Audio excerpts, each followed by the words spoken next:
মহিপুরে UP সদস্যসহ Awami লীগে ৩০ নেতাকর্মী বিএনপিতে যোগদান। মহিপুর থেকে ইউসুফ হাওলাদারের তথ্য দেখুন বিস্তারিত।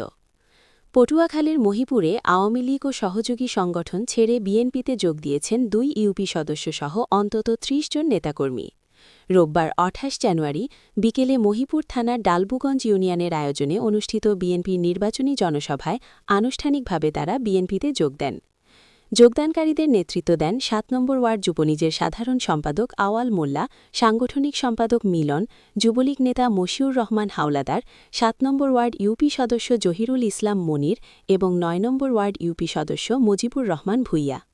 বিএনপির কেন্দ্রীয় কমিটির প্রশিক্ষণ বিষয়ক সম্পাদক ও পটুয়াখালী ৪ কলাপাড়া রাঙাবালি আসনের ধানের শীষের মনোনীত প্রার্থী এবিএম মোশাররফ হোসেনের নির্বাচনী জনসভায় উপস্থিত হয়ে তারা বিএনপিতে যোগদানের ঘোষণা দেন।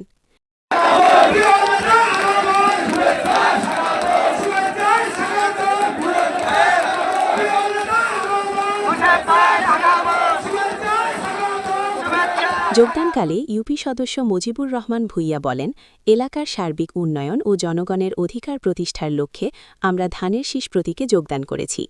বিএনপির হাত ধরেই মহিপুরে প্রকৃত উন্নয়ন সম্ভব বলে আমরা বিশ্বাস করি। ইউপি সদস্য জহিরুল ইসলাম মনির বলেন, দীর্ঘদিন ধরে সাধারণ মানুষ উন্নয়ন ও ন্যায্য অধিকার থেকে বঞ্চিত। সেই বাস্তবতা থেকেই আমরা বিএনপিতে যোগ দিয়ে পরিবর্তনের পথে হাঁটার সিদ্ধান্ত নিয়েছি। ৭ নম্বর ওয়ার্ড যুবলীগের সাধারণ সম্পাদক আওয়াল মোল্লা বলেন, বর্তমান রাজনৈতিক বাস্তবতায় বিএনপিই মানুষের শেষ ভরসা। এবিএম মোশাররফ হোসেনের নেতৃত্বে এলাকায় উন্নয়ন ও গণতন্ত্র পুনঃপ্রতিষ্ঠা হবে, এই বিশ্বাস থেকেই আমরা ধানের শীষে যোগ দিয়েছি। স্থানীয় বিএনপি নেতারা জানান, আওয়ামী লীগ ও সহযোগী সংগঠনের নেতাকর্মীদের এ যোগদান মহিপুরে বিএনপির সাংগঠনিক শক্তিকে আরও সুদৃঢ় করবে এবং আসন্ন নির্বাচনে ধানের শীষের পক্ষে গণজোয়ার সৃষ্টি করবে। আইটিভি বাংলা।